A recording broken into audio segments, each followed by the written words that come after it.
Students, आज हम लोग पढ़ेंगे त्रिकोणमितीय जो टेबल होती है, ट्रिग्नोमेट्रिक टेबल, उससे हम कैसे मान ज्ञात करते हैं। विभिन्न कोणों के जो त्रिकोणमितीय अनुपात होते हैं उनका मान कैसे ज्ञात किया जाता है। सबसे पहले हम इस टेबल को बनाना सीखते हैं। आप सबसे ऊपर 30 डिग्री लिखेंगे, फिर 45 डिग्री, फिर 60 डिग्री, फिर 90 डिग्री और आपको इधर 0 डिग्री लिखना है। ये आपका 0 डिग्री, 30 डिग्री, 45 डिग्री और 60 डिग्री और 90 डिग्री। इधर आपको त्रिकोणमितीय अनुपात साइन, कॉस, टैन, कॉट, सेक और कॉसेक लिखेंगे। यहाँ पर आपको जो पहली लाइन है उसको केवल याद रखना है। पहली लाइन यदि आपको याद है तो आप पूरी ट्रिग्नोमेट्रिक टेबल बना सकते हैं। जैसे कि आप यहाँ पर ये याद रखेंगे, पहली टेबल, पहली लाइन टेबल की जो ट्रिग्नोमेट्रिक टेबल की जो फर्स्ट लाइन है वो आपको याद रखनी है। जैसे कि आपको यहाँ पर दिया है साइन 0 डिग्री, तो साइन 0 डिग्री का मान 0 होता है। साइन 30 डिग्री, इसका मान 1/2 यानी 1/2 होता है। साइन 45 डिग्री, इसकी मान 1/√2 होता है।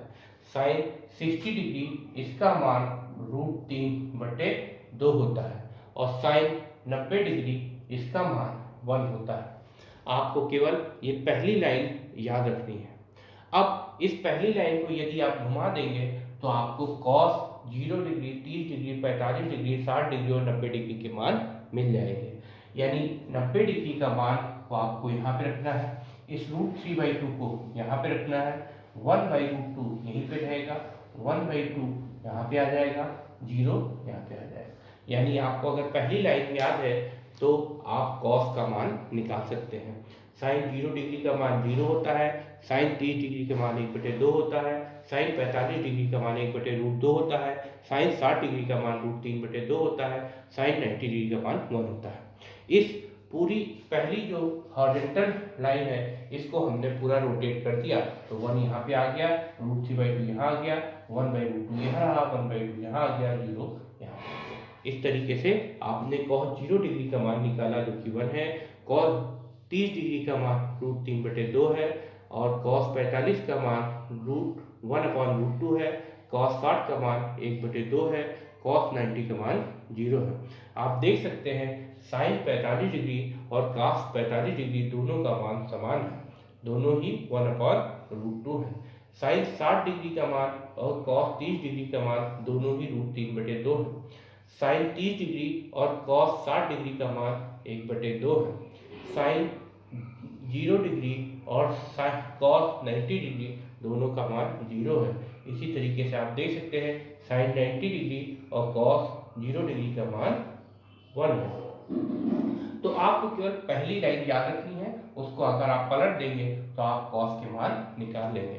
अब आपको पहले से पता है कि जो tan थीटा होता है वो sin थीटा को जब हम cos थीटा से डिवाइड करते हैं तो हमको tan थीटा मिलता है। यानी sin और cos का जो अनुपात होता है वो tan के बराबर होता है। तो जब हम sin को cos से डिवाइड करेंगे यानी 0 को 1 से डिवाइड करेंगे तो 0 को किसी भी संख्या से डिवाइड करते हैं 0 आता है, तो यहाँ पर tan 0 डिग्री का मान 0 होगा। फिर sin 30 डिग्री को जब cos 30 डिग्री से डिवाइड करेंगे तो tan 30 डिग्री का मान मिलेगा। तो जब हम 1/2 को डिवाइड करेंगे √3/2 से, यानी इसको हम ले सकते हैं 1/2 इंटू 2/√3, तो ये 2 से 2 कैंसिल हो जाएगा, ये 1/√3 आ जाएगा। तो sin tan 30 डिग्री का मान 1/√3 होता है। अब जब sin 45 डिग्री के मान को cos 45 डिग्री के मान से डिवाइड करेंगे तो tan 45 डिग्री का मान मिलेगा। आप देख सकते हैं sin 45 और sin cos 45 डिग्री दोनों का मान समान है, तो दोनों को डिवाइड करने पर यहाँ 1 मिलेगा। जैसा कि आप देख सकते हैं 1/√2 को जब आप 1/√2 से डिवाइड करेंगे तो इसको लिखेंगे 1/√2 इंटू √2/1, तो ये √2 से √2 कैंसिल हो जाएगा, तो इसका मान 1 आ जाएगा। इसी तरीके से tan 60 डिग्री का मान निकालने के लिए sin 60 डिग्री को cos 60 डिग्री से डिवाइड करेंगे तो √3/2 को 1/2 से डिवाइड करना पड़ेगा। तो जब आप √3/2 को 1/2 से डिवाइड करते हैं इसका मतलब √3/2 पूरे 2/1 हो जाएगा, ये 2 से 2 कैंसिल हो जाएगा तो √3/1 यानी √3 आ जाएगा। तो tan 60 डिग्री का मान निकालने के लिए sin 60 डिग्री के मान को cos 60 डिग्री के मान से डिवाइड करेंगे तो ये जो डिनोमिनेटर में 2 है ये कैंसिल हो जाएगा, केवल √3/1 यानी √3 आएगा।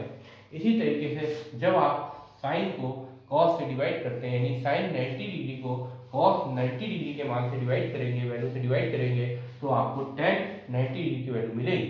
तो 1 को 0 से डिवाइड करना असंभव है तो इसको हम यहाँ पे अनडिफाइंड लिखते हैं, क्योंकि किसी भी संख्या को फाइनाइट नंबर को 0 से डिवाइड नहीं किया जा सकता। अब जब आप 10 इस लाइन को घुमा देंगे तो आपको कॉट की वैल्यू मिल जाएगी, यानी ये अनडिफाइंड को आपको यहाँ लिखना है और इस √3 को यहाँ लिखना है, ये 1 यही रहेगा, ये 1/√3 यहाँ रहेगा, ये 0 रहेगा। अब इसी तरीके से आप सेक का मान निकालेंगे तो आपको पता होना चाहिए कि सेक जो होता है वो कॉस का रेसिप्रोकल होता है, तो हम कॉस का जब उल्टा करेंगे तो हमको सेक मिल जाएगा। अब देखिए कॉस का 0 डिग्री का मान 1 होता है तो 1 का उल्टा 1 ही रहेगा, इसलिए सेक 0 डिग्री का मान 1 होगा। और कॉस 30 डिग्री का मान √3/2 है, इसका जब हम रेसिप्रोकल करेंगे तो हमको सेक 30 डिग्री का मान मिलेगा। तो यहाँ पर देख सकते हैं √3/2 का रेसिप्रोकल करने पर, उल्टा करने पर 2/√3 आएगा, यानी अंश और हर को आपस में पलट देना है, चेंज करना है, न्यूमरेटर और डिनोमिनेटर को आपस में बदल देना है। फिर इसी तरीके से cos 45 डिग्री का मान 1/√2 है, तो जब हम sec 45 डिग्री का मान निकालेंगे तो 1/√2 का उल्टा करेंगे यानी रेसिप्रोकल करेंगे तो इसको √2/1 लिखेंगे तो वो √2 हो जाएगा। इसी तरीके से जब आप cos 60 डिग्री का मान देखते हैं 1/2 होता है, इसका रेसिप्रोकल करने पर sec 60 डिग्री का मान मिलेगा तो 1/2 का रेसिप्रोकल करेंगे तो 2/1 होगा, उसको हम 2 ही लिखेंगे। इसके बाद जब आप cos 90 डिग्री का रेसिप्रोकल करेंगे तो sec 90 डिग्री का मान मिलेगा, तो 0 का रेसिप्रोकल होगा 1/0 जो कि अनडिफाइंड होता है, तो इसको हम अनडिफाइंड लिखेंगे। अब इसके बाद sec 90 डिग्री जो है, sec 90 डिग्री का मान अनडिफाइंड हो गया।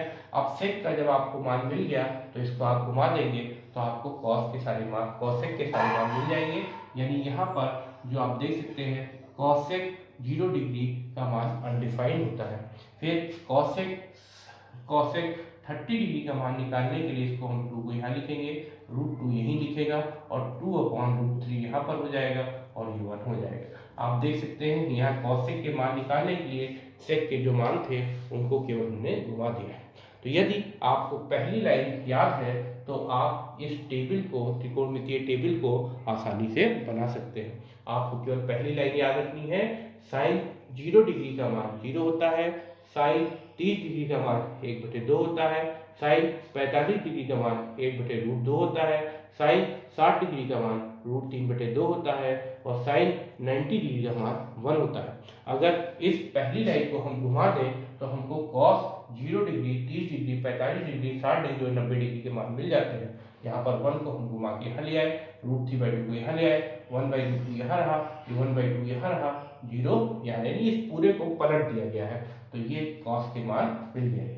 इसी प्रकार जब tan का मान निकालना हो तो sin को हम cos से डिवाइड करते हैं, यानी sin 0 डिग्री को मान को जब cos 0 डिग्री के मान से डिवाइड करेंगे तो tan 0 डिग्री का मान मिल जाएगा, तो 0/1 यानी 0 होता है, 0 को किसी भी नंबर से डिवाइड करेंगे तो 0 ही आएगा। उसी प्रकार sin 30 डिग्री के मान को cos 30 डिग्री के मान से डिवाइड करेंगे तो tan 30 डिग्री का मान मिल जाएगा। तो इसके लिए 1/2 को जब आप √3/2 से डिवाइड करेंगे तो ये जो हर है यानी 2 यानी डिनोमिनेटर ये कैंसिल हो जाएगा, तो ये 1/√3 आ जाएगा। इसी तरीके से sin 45 डिग्री के मान को cos 45 डिग्री के मान से डिवाइड करेंगे तो tan 45 डिग्री का मान मिल जाएगा। यहाँ पर 1/√2 है, ये भी 1/√2 है, 1/√2 को 1/√2 से डिवाइड करने पर 1 ही मिलेगा, क्योंकि सेम नंबर्स को आपस में डिवाइड करते हैं तो वही 1 आता है। अब sin 60 डिग्री का मान √3/2 है, cos 60 डिग्री का मान 1/2 है। जब आप sin 60 डिग्री के मान को cos 60 डिग्री के मान से डिवाइड करेंगे तो आपको tan 60 डिग्री का मान मिल जाएगा। तो √3/2 को 1/2 से डिवाइड करने पर ये 2 कैंसिल हो जाएगा, √3/1 आएगा, जिसको हम √3 लिखेंगे। अब sin 90 डिग्री के मान को cos 90 डिग्री के मान से डिवाइड करेंगे तो tan 90 डिग्री का मान मिलेगा। तो 1 को जब 0 से डिवाइड करेंगे ये असंभव है, तो इसको हम अनडिफाइंड लिखेंगे। अब cot का मान निकालने के लिए जो tan के मान है उसको हम पलट देंगे, तो ये अनडिफाइंड यहाँ पे आ जाएगा, ये √3 यहाँ पे आ जाएगा, 1 यही रहेगा, 1/√3 यहाँ आ जाएगा और 0 यहाँ पे आ जाएगा। अब sec का मान निकालने के लिए आपको पता है कि sec जो होता है वो cos का रेसिप्रोकल होता है, cos का उल्टा करने पर sec के मान मिल जाएंगे। तो आप देख सकते हैं cos 0 का मान 1 होता है और 1 का रेसिप्रोकल 1 ही होता है, इसलिए sec 0 का मान 1 होगा। फिर आप देख सकते हैं cos 30 का मान √3/2 होता है, तो अगर हम √3/2 का रेसिप्रोकल करें, उल्टा करें, विलोम करें, तो हमको sec 30 का मान मिलेगा जो कि 2/√3 होगा। फिर इसी तरीके से cos 45 डिग्री का मान 1/√2 होता है, जब हम cos 45 डिग्री का रेसिप्रोकल करेंगे तो हमको sec 45 डिग्री का मान मिलेगा, यानी 1/√2 का रेसिप्रोकल होगा √2/1, जिसको हम √2 लिखेंगे। फिर आप cos 60 डिग्री का मान देख सकते हैं 1/2 है, इसका रेसिप्रोकल करने पर sec 60 डिग्री का मान मिलेगा, तो 1/2 का रेसिप्रोकल होगा 2/1, जिसको हम 2 लिखेंगे। इसके बाद आप देख सकते हैं cos 90 डिग्री का मान 0 होता है, इसका हम रेसिप्रोकल करेंगे तो हमको 1/0 मिलेगा जो कि अनडिफाइंड होता है। अब इस लाइन को अगर हम पलट देंगे तो हम cosec का मान भी निकाल सकते हैं, यानी ये अनडिफाइंड हो गया, ये 2 यहाँ पे आ गया, ये √2 यहीं रहा, ये 2/√3 यहाँ हो गया, ये 1 यहाँ हो गया। दूसरे तरीके से भी cosec का मान निकाल सकते हैं। cosec क्योंकि sin का रेसिप्रोकल होता है, तो इसलिए हम sin की वैल्यूज का जब विलोम करेंगे, रेसिप्रोकल करेंगे, उल्टा करेंगे, तो cosec का मान निकाल सकते हैं। sin 0 डिग्री का मान 0 होता है, 0 का रेसिप्रोकल 1/0 होगा जो कि अनडिफाइंड होगा। फिर sin 30 डिग्री का मान 1/2 होता है, इसका रेसिप्रोकल करेंगे तो इसको 2/1 लिखेंगे, जिसको हम 2 लिखेंगे, तो cosec 30 डिग्री का मान 2 होगा। फिर sin 45 डिग्री का मान 1/√2 होता है, इसका रेसिप्रोकल करेंगे तो √2/1 होगा, जिसको हम √2 लिख सकते हैं। इसी तरीके से जब हम sin 60 डिग्री का रेसिप्रोकल करेंगे तो sin 60 डिग्री का मान √3/2 होता है, इसका विलोम हो जाएगा, उल्टा हो जाएगा 2/√3, तो cosec 60 डिग्री का मान 2/√3 होगा। इसी तरीके से sin 90 डिग्री का मान 1 होता है, इसका रेसिप्रोकल करेंगे, उल्टा करेंगे तो 1/1 आएगा, तो उसको हम 1 लिख सकते हैं, तो cosec 90 का मान 1 होता है। Thank you.